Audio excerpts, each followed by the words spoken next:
7h, 9h, Europe 1 matin. Et à 7h23 sur Europe 1, Dimitri Pavlenko, c'est l'heure de retrouver Laurent Tessier. Bonjour Laurent. Bonjour à tous. Le rédacteur en chef de Pascal Pro et vous sur Europe 1 tous les jours 16h, 18h. Vous nous parlez ce matin d'une rentrée de folie à gauche.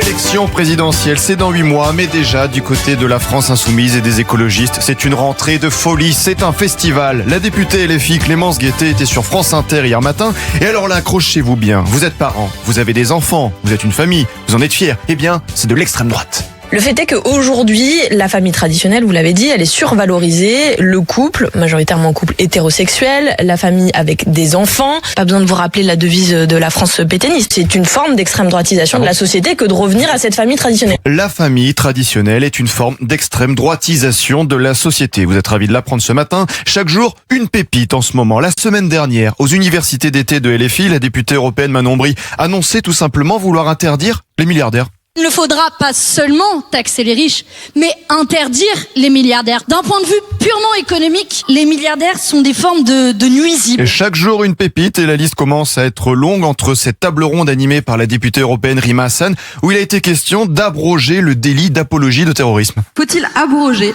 l'infraction d'apologie du terrorisme ? Faut-il abroger l'apologie du terrorisme ? Bah oui, faut l'abroger. Je dis, c'est un festival entre le député Sébastien Delogu qui s'en est pris à 3 policiers à Marseille qui faisaient leur travail, entre Jean-Luc Mélenchon qui s'en est pris au préfet, entre les menaces de l'écologiste Marine Tondelier et la députée LFI Mathilde Panot qui ont annoncé une désobéissance, une résistance en cas de victoire du RN à l'élection présidentielle. C'était sur LCI et BFM. Nous résisterons de toutes les manières qu'il faut, évidemment. Est-ce que vous espériez des désobéissances ?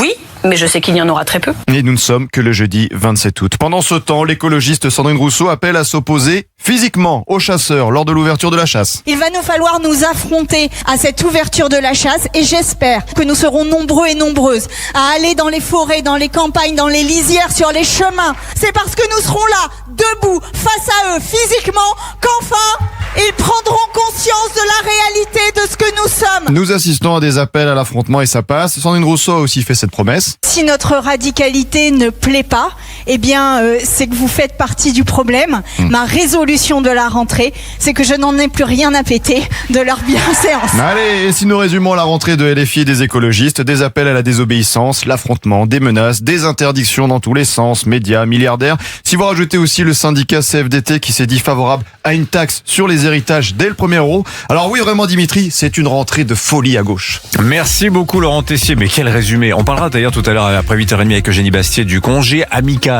proposé par Laurence Guettet, l'extrême droitisation de la famille. Avec Julia de Funès, votre nouvelle signature européenne du droit à la paresse, qui est aussi l'un des chevaux de bataille de Sandrine Rousseau. Magnifique. Merci Laurent, place au jeu d'Europe 1.